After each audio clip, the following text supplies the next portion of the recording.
Que el Señor os bendiga, bienvenidos a todos nuestros amigos y hermanos que participáis de este seminario bíblico de capacitación al ministerio. Es un placer estar con todos vosotros una semana más en una nueva lección donde vamos a abrir las escrituras y vamos a seguir viendo ese orden de la salvación, cómo es que la salvación ocurre en los escogidos, en los redimidos. En la clase anterior estuvimos hablando de la elección o la predestinación, esa elección incondicional como se conoce dentro de las 5 doctrinas de la gracia. Hoy vamos a estar viendo del paso 2 al 5 en el orden de la salvación, como podéis ver aquí en esta gráfica. Vamos a ver el llamado, la regeneración, la conversión y la justificación. Vamos a ver estos 4 pasos y lo que nos queda lo veremos en la lección próxima, Dios mediante. Y bueno, antes que nada quiero introducir el término original de la palabra salvar en el hebreo bíblico, en el hebreo original. La palabra salvo viene de yasak y significa literalmente algo espacioso. La idea que quiere transmitir esta palabra es: me han sacado de un lugar estrecho de esclavitud a un lugar espacioso de libertad. Y la palabra implica que esa liberación fue llevada a cabo por alguien, porque yo no era capaz de salvarme a mí mismo. Así que, como ya estuvimos viendo en la clase anterior, la salvación depende completamente del Señor, porque yo soy incapaz de salvarme, como también nos muestra la misma palabra en el idioma original. Bueno, también quiero dar respuesta a una pregunta sobre la cual veo a veces hay confusión o estamos errados en el concepto, en la respuesta de ella, y es cuando pensamos en la salvación, ¿cuáles son las motivaciones de Dios para nuestra salvación? Muchos cristianos piensan que Dios nos salvó únicamente por amor para salvarnos del infierno. Esa es una razón, pero no es la principal razón ni la única razón o la única motivación por la cual Dios nos salva. Fijarse que he dicho motivaciones en la pregunta, no motivación en singular. Así que, en primer lugar, Dios nos salva para proclamar su gloria. Esa es la razón principal. Esa es la razón prioritaria. Esa es, hermanos, la motivación principal de Dios en nuestra salvación. De ahí parte todo lo demás. Dice en Efesios 1, 11 al 12, en Él, asimismo, tuvimos herencia, habiendo sido predestinados conforme al propósito del que hace todas las cosas según el designio de su voluntad, a fin de que seamos para alabanza de su gloria, nosotros los que primeramente esperábamos en Cristo. Y en Isaías 43:7 dice: todos los llamados de mi nombre, para gloria mía los he creado, los formé y los hice. Y como ya dijimos en las primeras clases de teología sistemática, esto no hace a Dios egocéntrico en absoluto. No voy a explicarlo ahora de nuevo, pero hermanos, no hay nada que Dios pueda hacer más sabio y más sublime que mostrar su propia gloria o hacer las cosas para la gloria de su nombre, porque no hay nada más maravilloso, más bello y más excelso que Dios mismo. Entonces es congruente que Él viva para mostrar su gloria, para alabanza de la gloria de su nombre. En segundo lugar, Dios nos salvó para mostrar su carácter benevolente, lleno de gracia y de misericordia, como nos muestra, por ejemplo, Efesios 2, 5 al 7, que dice: aun estando nosotros muertos en pecados, nos dio vida juntamente con Cristo, por gracia sois salvos, y juntamente con Él nos resucitó, y asimismo nos hizo sentar en los lugares celestiales con Cristo Jesús, para mostrar en los siglos venideros las abundantes riquezas de su gracia en su bondad para con nosotros en Cristo Jesús. Esto es otra manera de decir lo que hemos dicho en el primer punto. Para mostrar su gloria, para mostrar sus atributos, para mostrar su gracia, su carácter benevolente, su misericordia, Dios nos salvó. Y en tercer lugar, por último, nos salvó porque su propio amor así lo motivó. Juan 3:16 nos dice: porque de tal manera amó Dios al mundo, que ha dado a su Hijo unigénito, para que todo aquel que en Él cree no se pierda, mas tenga vida eterna. Ahí vemos el amor en el corazón de Dios para también tomar la decisión de salvarnos. Así que, hermanos, tenemos que tener esto muy claro. Dios nunca ha hecho nada cuyo propósito principal o motivación principal no sea su propia gloria. Y esto nos lleva también a ver el otro extremo. Dios nunca ha hecho nada cuyo fin principal sea exclusivamente el hombre, ¿Por qué? Porque el hombre no es supremo, Dios es supremo y por tanto todo lo que Dios hace es supremamente para él. Primeramente y luego de manera secundaria vienen los beneficios para nosotros, como en este caso es la salvación para el hombre. Dicho todo esto que quería aclarar, hermanos, a modo de resumen y para refrescar la memoria vamos a entrar a ver ya los pasos en el orden de la salvación. Vamos a refrescarlo rápidamente, viendo y teniendo en cuenta, como dijimos, que la salvación no es algo solamente pasado, sino pasado, presente y futuro. Amén. Entonces, en primer lugar, vemos la elección o predestinación en donde Dios escoge a las personas que serán salvas, y esto ocurre antes de la fundación del mundo. Este paso lo estuvimos viendo en la clase anterior, así que no vamos a hablar más de él. Como digo, es a modo de refrescar, de traer un poquito a memoria lo que estuvimos viendo en la clase pasada. Luego tenemos el llamado, la regeneración, la conversión, la justificación y la adopción. Todos esos pasos ocurren en el momento decretado y determinado por Dios para cada uno de los que van a ser salvos, y cada uno de estos pasos se van dando de manera simultánea. Dijimos que el llamado ocurre cuando Dios llama a las personas a sí mismo a través de la proclamación del Evangelio para que respondan con arrepentimiento y fe. Hoy precisamente vamos a hablar de este paso, así como de algunos más. Luego veremos esto con detenimiento. En tercer lugar, el tercer paso es la regeneración, en donde Dios da vida espiritual a los que ha escogido y llamado, lo que la Biblia llama nacer de nuevo. En cuarto lugar, la conversión, en donde la persona responde voluntariamente al llamado del Evangelio a través del arrepentimiento del pecado y la fe en Cristo. En quinto lugar, la justificación, que es la posición legal correcta delante de Dios. La justicia de Cristo nos es imputada. Y en sexto lugar, la adopción. Pasamos a formar parte de la familia de Dios como hijos adoptivos. Luego tenemos la santificación y la perseverancia. Séptimo y octavo paso en el Ordo Salutis, el orden de la salvación, que ocurren a lo largo de nuestro caminar como hijos de Dios. La santificación es un término con el que estamos más familiarizados. Es el crecimiento en obediencia y conocimiento de Dios, mayor semejanza a Cristo en nuestras vidas. La perseverancia es continuar en la fe hasta el fin, sin caer, es decir, permanecer en Cristo hasta que Él nos lleve a su presencia, ya sea a través de la muerte o que rapte a su iglesia. Y por último, la glorificación, que ocurre cuando pasamos a estar con Dios eternamente. Y concretamente ocurre cuando Cristo venga por segunda vez y habla de esa resurrección que habrá los que hayan muerto en Cristo primero, luego los que hayamos quedado. Dice que es el momento en el que Dios finalmente quitará todos los aspectos del pecado de nuestras vidas, nos dará un cuerpo resucitado, un cuerpo glorificado. Amén, para estar en la presencia de Dios por toda la eternidad y gozar eternamente de Él. Bueno, habiendo refrescado todos estos pasos, vamos ya a meternos con el llamado o llamamiento eficaz.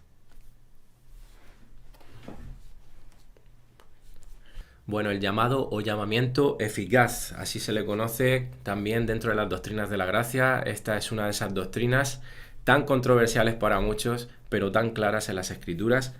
Hermanos, dijimos en la lección pasada que el primer paso es la elección. Dios nos escoge antes de la fundación del mundo, no por nada que haya visto en nosotros, sino por el puro afecto de su voluntad. Siguiente paso en el orden de nuestra salvación. En un momento que Él determina, cuando el Señor de forma soberana y providencial, Él lo desea y así lo ha estipulado desde antes de la fundación del mundo también, Él nos llama a salvación. Y nadie puede venir a salvación sin escuchar el Evangelio, el verdadero Evangelio. Así que el llamamiento empieza y parte en Dios y empieza con la predicación del Evangelio. Dios usa instrumentos como tú y como yo, nacidos de nuevo, para llevar el Evangelio a otras personas. Amén. Así es como Dios lo hace y no puede ser de ninguna otra manera. Dios podría hacerlo como Él quisiera, ¿no? Pero lo hace de esta manera, así es como nos lo deja revelado en las Escrituras. Vemos en Romanos 10:14, ¿cómo pues invocarán a aquel en el cual no han creído? ¿Y cómo creerán en aquel de quien no han oído? ¿Y cómo oirán sin haber quien les predique? Así que hermanos, es innegociable para nosotros, esto debe de llamarnos la atención de que nosotros somos esos portadores del Evangelio, los mensajeros, los embajadores aquí en la tierra del Señor para llevar ese mensaje de buenas noticias, de salvación a las vidas, a aquellos que han sido escogidos por Dios. Amén. Entonces, esa es nuestra responsabilidad, hermanos, no dejemos de hacerlo. Bueno, vamos a dar una definición de qué significa el llamado o llamamiento eficaz. Cuando hablamos de llamamiento eficaz, hablamos de un llamado interno que es dado por Dios de manera soberana en el corazón de una persona en particular cuando escucha el Evangelio, y ese llamado es eficaz porque tiene absoluto éxito. Es eficaz, por eso se llama llamamiento eficaz, porque tiene éxito absoluto en el sentido de que esa persona responde con fe y con arrepentimiento a ese llamado. El Evangelio es predicado todos los días en todo el mundo, hermanos. Ya sea a nivel personal, a través de ondas radiales, a través de la televisión, folleto publicitario, hermanos, libros que se regalan, Biblias que se regalan. El caso es que el Evangelio es predicado. ¿Por qué unos responden al Evangelio positivamente y otros no? Bueno, pues aquí está la respuesta, hermanos, porque Dios llama, porque vemos como muchos rechazan el Evangelio, pero hay personas que no lo rechazan porque Dios obra en esos corazones, para que ellos respondan positivamente en arrepentimiento y fe a esas buenas noticias. Amén. No es porque seamos más listos, no es porque seamos más inteligentes, no es porque seamos más humildes, es porque Dios nos ha escogido y ha hecho un llamamiento en nuestros corazones al cual no nos podemos resistir. Es un llamamiento eficaz e irresistible. Así también se le conoce dentro de las doctrinas de la gracia. En Romanos 8:29 dice que aquellos a quienes Dios predestinó, Él también llamó. Como podemos ver, hermanos, este llamado es un llamamiento eficaz y es un acto de Dios que garantiza una respuesta, porque como dice Pablo aquí, los que fueron llamados también fueron justificados y glorificados. Vamos a leer algunos textos que son bien claros de esta doctrina, textos fundamentales. Uno se encuentra en Juan 6:44, que dice: ninguno puede venir a mí si el Padre que me envió no le trajere, y yo le resucitaré en el día postrero. Fijaros, hermanos, porque la palabra trajere usada aquí por Jesús en el original es helquo y significa atraer, ser arrastrado por una fuerza superior o una fuerza irresistible. Este versículo es súper claro al respecto. Luego, un poquito más adelante, en el versículo 65 dice Jesús: por eso os he dicho que ninguno puede venir a mí, ninguno, solamente si le fuere dado del Padre, es decir, si el Padre lo escoge y hace ese llamamiento eficaz en esa vida. Otro versículo, 2 de Timoteo 2, 24 al 26, dice: porque el siervo del Señor no debe ser contencioso, sino amable para con todos, apto para enseñar, sufrido, que con mansedumbre corrija a los que se oponen, por si quizá Dios les conceda que se arrepientan para conocer la verdad y escapen del lazo del diablo en que están cautivos a voluntad de él. Fijaros, hermanos, que he subrayado por si quizá Dios les conceda que se arrepientan para conocer la verdad. ¿Por qué? Porque es Dios el que da el arrepentimiento, es el que lo concede, el arrepentimiento y la fe, por su llamamiento eficaz. Os recomiendo, hermanos, ver una predicación que tenemos en nuestro canal de YouTube acerca de esta doctrina. La semana pasada os recomendé acerca de la elección incondicional. Pues os recomiendo también de ese mismo congreso la de llamamiento eficaz, también de nuestro hermano y amigo Israel San, pastor de la Iglesia Bautista de Córdoba, y ahí lo tenéis en nuestro canal de YouTube, el canal de la Iglesia Bíblica Coram Deo. Bueno, pasamos al tercer paso en el orden de la salvación, que es la regeneración. Después del llamamiento eficaz, nos encontramos con la regeneración. ¿Qué es la regeneración? Bueno, cuando hablamos de regeneración, estamos hablando del nuevo nacimiento espiritual. Nosotros estábamos muertos en delitos y pecados y ahora se nos ha dado vida espiritual. Nuestro cuerpo físico no es regenerado aún, es nuestra alma o espíritu. La palabra usada bíblicamente en el griego original es anoten, que significa nacido de arriba, nacido de los cielos, nacido de Dios. Hay que tener muy claro, hermanos, que nosotros no tenemos la capacidad de volver a la vida, ni físicamente ni espiritualmente. Es una obra del Espíritu Santo. La regeneración es obra del Espíritu Santo en nuestro interior. Dios nos elige, nos llama de forma eficaz y produce el nuevo nacimiento en nuestros corazones. Amén. Ahora bien, ¿cuándo se considera que el hombre ha sido regenerado? ¿Antes o después de escuchar el Evangelio? Bueno, sabemos por las Escrituras que la regeneración, el nacer de nuevo, viene antes de que podamos responder al Evangelio con fe salvadora. Sí, la regeneración, hermanos, ocurre antes que la conversión. Sin embargo, hermanos, es difícil determinar el momento exacto en el que esto ocurre porque es algo muy simultáneo, ¿no? Y esto es importante, hermanos, porque necesitamos ser regenerados primero antes de poder decir creo en Cristo como Señor y Salvador, es decir, de producir fe salvadora. ¿Por qué? Porque no tenemos la capacidad ni de arrepentimiento ni fe si no nacemos de nuevo, porque estamos muertos espiritualmente. Por lo tanto, primero tenemos que ser regenerados para luego decir sí creo en Cristo como Señor y Salvador, sí soy un pecador, sí me merezco el infierno. Entonces, hermanos, remarco esto porque muchos cristianos bien intencionados, dicen que si crees en Cristo como tu Salvador y Señor, entonces vas a nacer de nuevo, después de que creas. Pero esto no es lo que nos enseñan las Escrituras, ni siquiera es el orden lógico, como estamos viendo. En Hechos, por ejemplo, 16:14, Lucas dice de Lidia, el Señor abrió el corazón de ella, lo iluminó, le dio nueva vida, eso es lo que está transmitiendo aquí Lucas en el libro de Hechos, para que estuviese atenta a lo que Pablo decía. Es decir, primero Dios abrió el corazón, le dio nuevo nacimiento y entonces Lidia respondió, con fe y con arrepentimiento al llamado a la salvación. La regeneración, hermanos, precede a la fe. Leía una ilustración el otro día de que antes de que nuestro corazón pueda tomar una decisión, tenemos que tener pulso. Si están muertos no tiene pulso. Entonces la regeneración es como ese desfibrilador del corazón espiritual para que el corazón vuelva a latir antes de que pueda hacer cualquier cosa, como creer en Dios. Vamos a leer un par de textos acerca de la regeneración. Uno se encuentra en Juan 1:12 al 13 y dice: mas a todos los que le recibieron, a los que creen en su nombre, les dio potestad. Fijaros, les dio potestad de ser hechos hijos de Dios, los cuales no son engendrados de sangre, ni de voluntad de carne, ni de voluntad de varón, sino de Dios. La voluntad es de Dios. Él es el que da potestad. Ezequiel 36, 26 al 27. He subrayado aquí.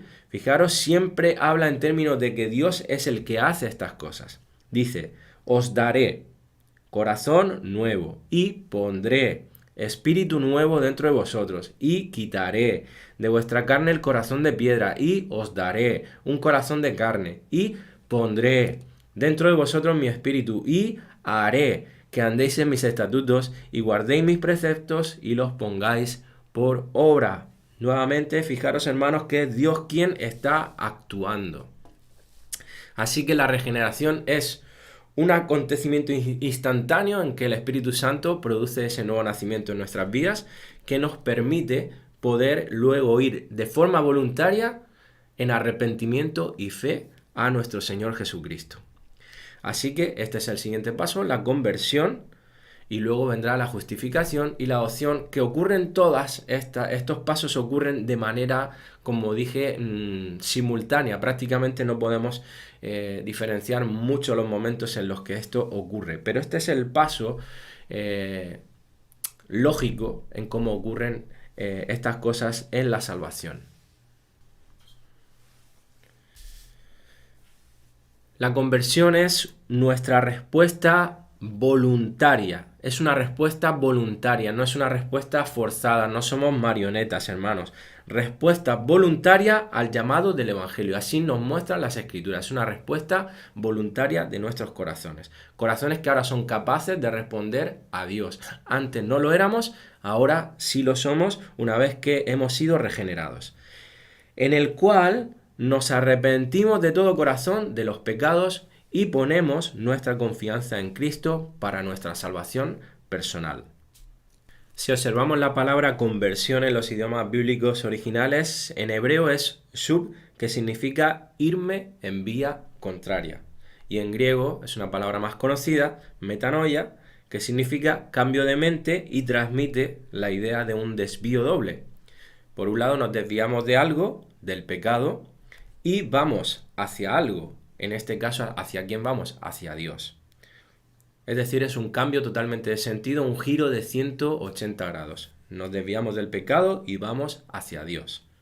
En Hechos 20, versículos 20 al 21 dice: y como nada que fuese útil he rehuido de anunciaros y enseñaros, está hablando Pablo, públicamente y por las casas, testificando a judíos y a gentiles acerca del arrepentimiento para con Dios y de la fe en nuestro Señor Jesucristo. Ahí tenemos los dos componentes de la conversión, el arrepentimiento y la fe. Predicamos acerca del arrepentimiento y predicamos acerca de la fe en nuestro Señor Jesucristo. El primer paso que debe darse, hermanos, es el arrepentimiento. ¿Y qué es el arrepentimiento? Bueno, el arrepentimiento, por supuesto, implica un dolor sincero por el pecado, una renuncia al pecado, un compromiso sincero de abandonarlo y de caminar en obediencia a Cristo. Pero, hermanos, no se trata solo de ese dolor de ofender a un Dios santo. Ni siquiera se trata solo de honrarlo con la forma en la que vives, por importante que sea. El arrepentimiento no es una simple confesión de pecado. No es una simple confesión de pecado. No nos dejemos engañar por el uso indebido de ese término por parte de la cultura, porque pierde mucha fuerza esa palabra, arrepentimiento. La usamos, me he arrepentido de hacer esto.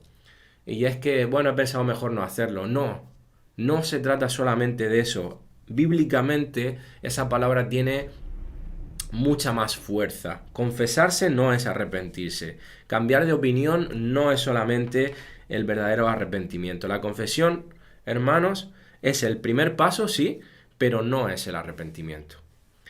El arrepentimiento requiere un abandono total del pecado y la búsqueda de otra forma de vida.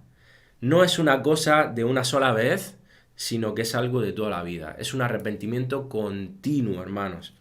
Por supuesto que fallamos, por supuesto que pecamos, pero hermanos, no nos caracterizamos, los que hemos nacido de nuevo, no nos caracterizamos por estar pecando constantemente en ese mismo pecado, una y otra vez, como algo habitual, como una práctica continua en nuestras vidas, sino que buscamos y deseamos con todo nuestro corazón y hacemos todo lo posible por darle muerte a ese pecado en nuestros corazones y vivimos realmente siendo transformados por el poder del Espíritu Santo. Así que eso es verdadero arrepentimiento. Algo constante, no de una sola vez, sino algo de toda la vida. La fe y el arrepentimiento marcarán al verdadero cristiano a lo largo de su vida mientras Dios lleva a cabo su obra hasta su culminación. Y hermanos, es importante cuando pecamos, Dios no solamente usa la convicción de pecado mostrándonos la maldad de lo que hemos hecho, sino también nos muestra su gracia y su misericordia. Tenemos que saber diferenciar, porque a veces las acusaciones, el sentirnos mal, es porque el diablo, Satanás, está acusándonos para derribarnos. Pero Dios nos muestra nuestro pecado por medio del Espíritu Santo, pero al mismo tiempo nos recuerda lo que Él hizo en la cruz, nos muestra su gracia, su misericordia y nos extiende sus brazos de amor, amén. Nos abraza como ese padre en la parábola del hijo pródigo que extiende los brazos a su hijo. En Joel 2, 12 al 13 dice: por eso pues ahora, dice Jehová, convertíos a mí con todo vuestro corazón, con ayuno y lloro y lamento. Rasgad vuestro corazón y no vuestros vestidos, y convertíos a Jehová vuestro Dios, porque misericordioso es y clemente, tardo para la ira y grande en misericordia, y que se duele del castigo. Ahí vemos el corazón del Padre, el corazón del Hijo. Romanos 2.4 dice: o menosprecias las riquezas de su benignidad, paciencia y longanimidad, ignorando que su benignidad te guía al arrepentimiento. Así que hermanos, el verdadero arrepentimiento sería algo así como decir, está bien Dios, lo que sea necesario, te lo entrego todo y te seguiré con un absoluto abandono de todo lo que tú me pidas, de todo lo que tú me requieras, sin importar el costo, sin importar el pecado que sea, sin importar la lucha. Hermanos, ese es el verdadero arrepentimiento.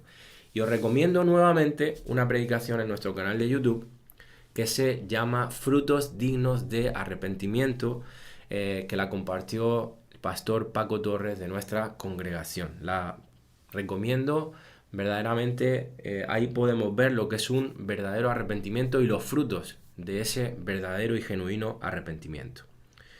Hemos dicho que debe darse el arrepentimiento, pero hay un segundo componente que debe darse en la conversión y es la fe salvadora, es decir, creer en Cristo como Señor y Salvador. En Efesios 2.8 dice, porque por gracia sois salvos por medio de la fe. Y esto no de vosotros, pues es un don de Dios, es un regalo de Dios. Ahora bien, ¿qué es la fe salvadora? Fíjate que no he dicho fe solamente, he dicho fe salvadora. Bueno, son dos cosas diferentes, la fe y la fe salvadora. La fe salvadora, hay una manera en la que los reformadores la definieron y la explicaron y me parece muy buena. Ellos decían que la fe salvadora requería de 3 elementos: notitia, assensus y fiducia. ¿Qué es notitia? Bueno, entendimiento de la información, del contenido de la información de las buenas noticias del Evangelio, es decir, tener un conocimiento y entendimiento de quién es Cristo y por qué ha hecho lo que ha hecho, cuál es su obra. En segundo lugar, assensus, que es creer en esa información que me han dado, creer plenamente, estar plenamente convencido de esa información que me han dado acerca de Cristo y de lo que Él ha hecho. Y en tercer lugar, la fe salvadora tiene este componente que se llama fiducia, que es confianza plena y absoluta en Dios hasta el punto de someterme a Él, es decir, confiar en Cristo como Señor y Salvador, someterme a Él como Señor, descansar plenamente en Él como Salvador, no en mis méritos, no en mis obras, solamente en Cristo. Él es el único mediador entre Dios y los hombres, es el único Salvador posible. Eso es la fe salvadora, estos 3 componentes.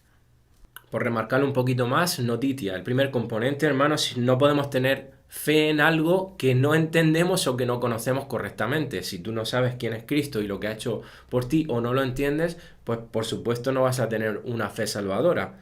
En segundo lugar, hay un texto muy claro en las Escrituras en Santiago 2.19 que dice, tú crees que Dios es uno, bien haces.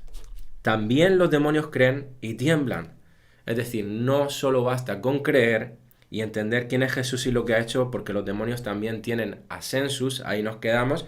Ellos creen, ellos saben quién es Cristo, saben por qué Cristo ha hecho lo que ha hecho, y aquí se quedan muchas personas igual que los demonios. Y aquí viene el tercer paso, que es clave, hermanos, fiducia, confianza y sometimiento al señorío de Cristo. Hermanos, si nosotros no confiamos plenamente en Cristo y no nos sometemos a su autoridad como Señor de nuestras vidas, reconociendo que ya no nos pertenecemos a nosotros mismos, sino que somos propiedad del Señor en vida o en muerte, hermanos, entonces nosotros no hemos nacido de nuevo, porque no hemos tenido fe salvadora. Se tienen que dar sí o sí estos 3 términos. Esto es totalmente innegociable. Así que la fe salvadora, hermanos, es aquella en la que recibimos con entusiasmo al Señor, con alegría en nuestros corazones, como nuestro profeta, nuestro sacerdote, nuestro rey, y confiamos únicamente en Él como el único y suficiente Salvador. Y quiero destacar algo, hermanos, es importante resaltar que no es la fuerza de nuestra fe la que salva, sino que es el objeto de nuestra fe el que salva. ¿Quién es ese objeto? Jesucristo. Es el objeto de nuestra fe. Él es el que nos salva, no nuestra fe. Dice que somos salvos por medio de la fe, no por la fe. Y esto es una diferencia abismal. No por la fe, o sea, porque si no sería otra vez por obras, por méritos, porque nuestra fe sería una obra o un mérito por el cual yo obtengo la salvación, no es por medio de la fe, pero el que me da la salvación es el objeto, y es Jesucristo. Ese es el objeto de mi fe. Él me salva. Amén. John Murray lo expresa de la siguiente manera: la fe es una transferencia de la confianza que hay en nosotros mismos y en todos los recursos humanos a la confianza solo en Cristo para salvación. Es recibirle y descansar en Él. La fe es confianza en una persona, la persona de Cristo, el Hijo de Dios y el Salvador de los perdidos. Nos confiamos a Él. No es simplemente creerle a Él, es creer en Él y sobre Él. Y Horatius Bonar dice también con respecto a la fe no es Cristo ni la cruz de Cristo. La fe es siempre la mano extendida del mendigo, nunca el oro del rico. La fe es la ventana que deja pasar la luz, nunca es el sol. Sin mérito en sí misma, nos une a la infinita dignidad de aquel en quien el Padre se complace y al unirnos nos presenta perfectos en la perfección de otro. Aunque no es el fundamento establecido en Sion, nos lleva a ese fundamento y nos mantiene allí, arraigados y asentados, para que no nos alejemos de la esperanza del Evangelio. Aunque no es el Evangelio, las buenas nuevas, recibe estas buenas nuevas como las verdades eternas de Dios y le pide al alma que se regocije en ellas. Aunque no es el holocausto, se detiene y mira la llama que asciende, lo que nos asegura que la ira que debería haber consumido al pecador cayó sobre el sustituto. Bueno, pasamos al siguiente paso y último de los que vamos a ver hoy, el quinto, que es la justificación. La justificación es esa bendición salvadora otorgada no en consideración a ninguna obra de justicia que hayamos hecho, sino únicamente a través de la fe en la sangre del Cordero, del Redentor. Mediante la justificación, los pecadores son declarados justos ante Dios a través del perdón de nuestros pecados y la imputación de la justicia de Cristo. La palabra usada en el original en griego para justificación es dikaio, que significa declarar justo, inocente a alguien a pesar de ser culpable. Y eso es ni más ni menos lo que pasa con nosotros. Somos culpables, pero somos declarados justos. Seguimos siendo culpables, no es que hayamos dejado de ser culpables, pero somos declarados de justos y Dios ya nos ve así desde ese momento y para siempre, porque cuando nos mira a nosotros, como estamos unidos a Cristo, está viendo a su Hijo amado, a Jesucristo. La doctrina de la justificación ha causado controversias enormes a lo largo de la historia de la Iglesia. De hecho, fue lo que llevó a que Martín Lutero, en el siglo XVI, comenzara la Reforma Protestante, y los reformadores mantuvieron firme esa postura. Y ellos pues formularon esas 5 solas, entre las que está sola fide, sola fe, solo la justificación por la fe. Y hermano, esta doctrina de la justificación aborda el problema más importante del ser humano. Todos nacemos condenados, todos nacemos en pecado, destinados al juicio y a la ira de Dios. Si no es porque somos declarados justos, todos seríamos condenados al infierno. Como dice la oración de David, ese salmo, el Salmo 133.3 tan precioso, dice: Jehová, si mirares a los pecados, ¿quién, oh Señor, podrá mantenerse? ¿Quién, oh Señor, podrá mantenerse? Este es un salmo que nos pone los pies en el suelo, hermano. Nadie podría mantenerse. Por supuesto, está implícita la respuesta en esta pregunta que hace el salmista. Y tristemente la gente se engaña, y aún nosotros a veces luchamos y lidiamos con esa idea en nuestra carne, hermanos, de que podemos ganarlo en la salvación de alguna manera si hacemos méritos, si nos ganamos el favor de Dios. Y la Biblia es contundente al respecto, habla claramente y dice en absoluto. Gálatas 2:16 dice: sabiendo que el hombre no es justificado por las obras de la ley, sino por la fe de Jesucristo. Nosotros también hemos creído en Jesucristo para ser justificados por la fe de Cristo y no por las obras de la ley, por cuanto por las obras de la ley nadie será justificado. No sé si te das cuenta, no sé si percibe la fuerza de este versículo, pero aquí Pablo está diciendo 3 veces lo mismo. Por las obras de la ley, no. Por las obras de la ley, no. Por las obras de la ley, no. Hermanos, 3 veces. Quitémonos esa idea de la cabeza cuando viene a nosotros ese espíritu fariseo de querer ganarnos nuestra salvación. No podemos, es imposible para nosotros. Una vez Martín Lutero dijo, simul justus et peccator, en latín, que significa, sabéis que me gusta mucho el latín, por eso me gusta decir la frase. Dice, somos justos y pecadores al mismo tiempo. Somos justos y pecadores al mismo tiempo. Sin duda esto es una paradoja, hermanos, pero es la gran realidad. Somos justos en virtud a lo que ha hecho Cristo por nosotros, que nos ha justificado, pero todavía no hemos sido perfeccionados y por eso todavía pecamos. Bueno, la Iglesia Católica Romana argumenta que la doctrina de Lutero es una farsa, ellos siguen creyendo que no. Roma defiende lo que se ha llamado como justificación analítica. Es decir, lo que ellos creen es que primero uno debe de llegar a ser justo ante Dios para que Dios luego, haciendo un análisis de esa justicia, pueda decir, tú eres justo, tú puedes ir al cielo. Y eso no es lo que nos enseña la Biblia, hermanos. Eso es confundir la santificación con la justificación.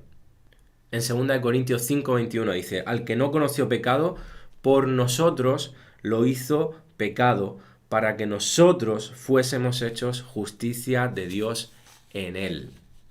Tremendo y claro este versículo. Y luego en Filipenses, Pablo dice, en Filipenses 3, versículos 4 al 9, aunque yo tengo también de qué confiar en la carne, si alguno piensa que tiene de qué confiar en la carne, yo más, que claro era Pablo hablando, circuncidado al 8º día del linaje de Israel, de la tribu de Benjamín, hebreo de hebreos, en cuanto a la ley fariseo, en cuanto a celo perseguidor de la iglesia, en cuanto a la justicia que es en la ley irreprensible, pero cuantas cosas eran para mí ganancia, las he estimado como pérdida por amor de Cristo.